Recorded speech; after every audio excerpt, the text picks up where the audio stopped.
see him since, sir, sir, that cannot be. Find out thy brother wheresoe'er he is. Seek him with candle. Bring him dead or living within this 12th month, or turn you no more to seek a living in our territory. Oh, that your highness knew my heart in this.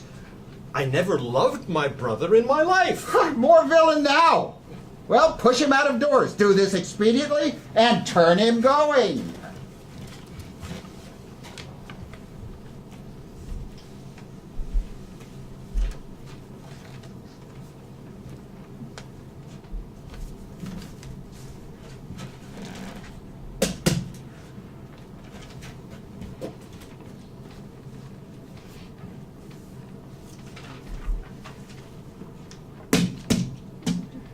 Hang there my verse in witness of my love. Oh, Rosalind, these trees shall be my books, and in their barks my thoughts all character. Run, run, Orlando, carve on every tree the fair, the chaste, and non-expressive she.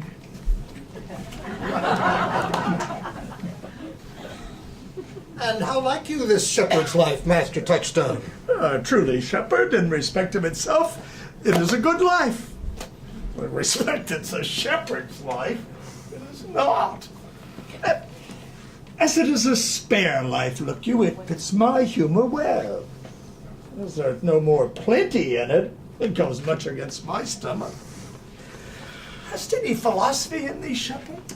No more but that I know, the more one sickens, the worse at ease he is, that he that wants money, means, and content is without 3 good friends, and that a great cause of the night is lack of the sun.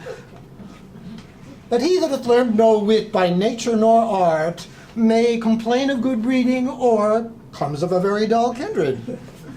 Such a one is a natural philosopher.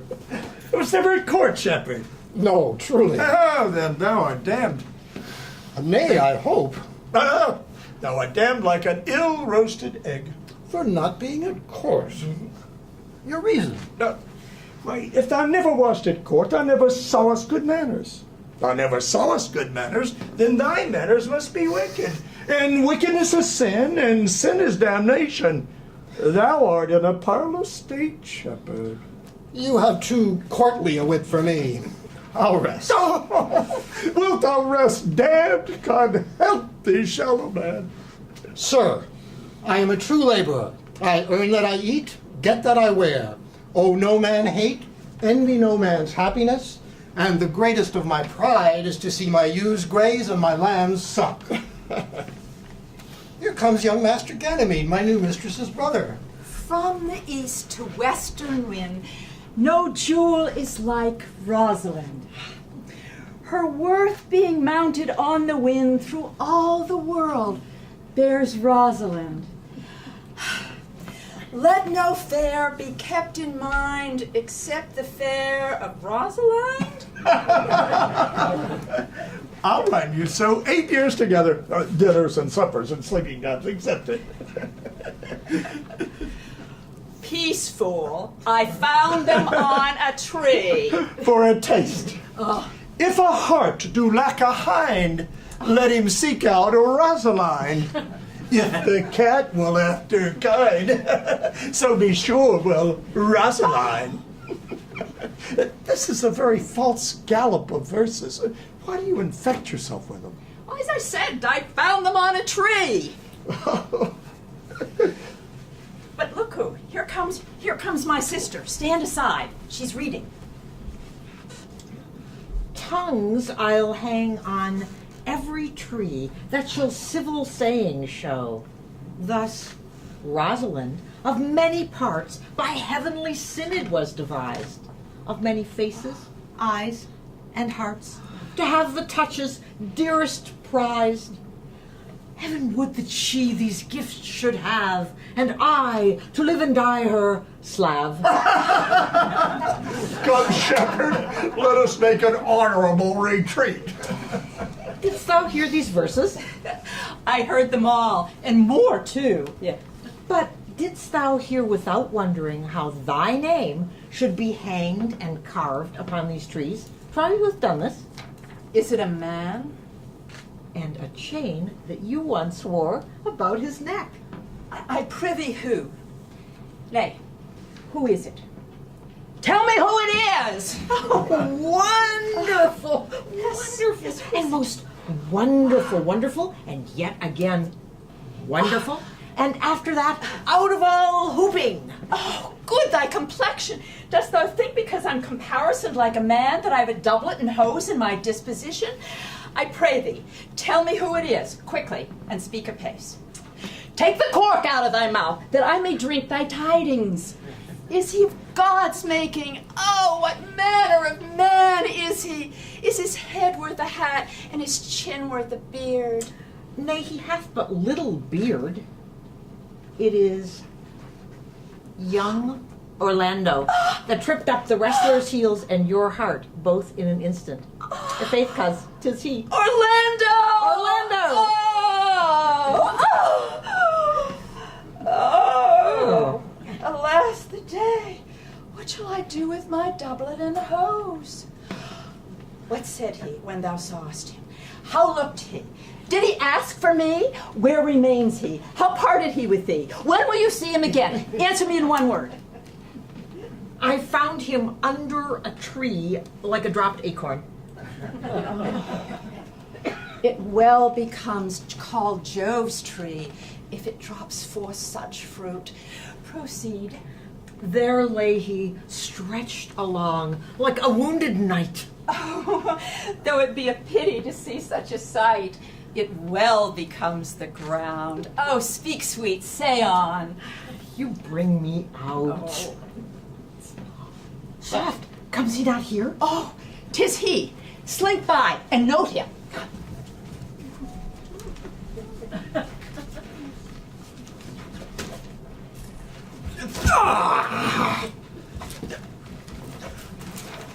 I thank you for your company, but good faith, let's meet as little as we can. I do desire we may be better strangers. I pray you, mar no more trees with writing love songs in their barks. Pray you mar no more of my verses with reading them ill-favoredly. Rosalind is your true love's name. Yes, just. I do not like the name. There was no thought of pleasing you when she was christened. What stature is she of? Just as high as my heart. You are full of pretty answers. I'll tarry no longer with you. Farewell, good Signor Love. I am glad of your departure. Adieu, good Monsieur Melancholy. I will speak to him like a saucy lackey. Do you hear, Forrester? Very well. What would you? I pray you, what is the clock? You should ask me what time of day. There's no clock in the forest. Where dwell you, pretty youth? With the shepherdess, my sister, here in the skirts of the forest, like fringe upon a petticoat. Are you native to this place? Your accent is something finer that could be purchased, and so remove the dwelling. I have been told so of many. Indeed, an old religious uncle of mine taught me how to speak. One who knew courtship too well, for there he fell in love. I've heard him read many lectures against it. And I thank God I am not a woman, to be touched by so many giddy offenses as he has generally taxed their whole sex withal. Can you remember any of the principal evils he laid to the charge of women? There were none principal. They were all alike as one and halfpence are, with each one fault seeming monstrous till its fellow fault came to match it. I prithee, recount some of them. I will not cast away my physic, but on those that are sick. But there is a man haunts the forest that abuses our young plants by carving Rosalind on their barks, hangs odes upon hawthorns and elegies upon brambles, all forsooth deifying the name of Rosalind. If I could meet that fancy monger, I would give him some good counsel, for he seems to have the quotidian of love upon him. I am he that is so love-shaped. I pray you, tell me your remedy.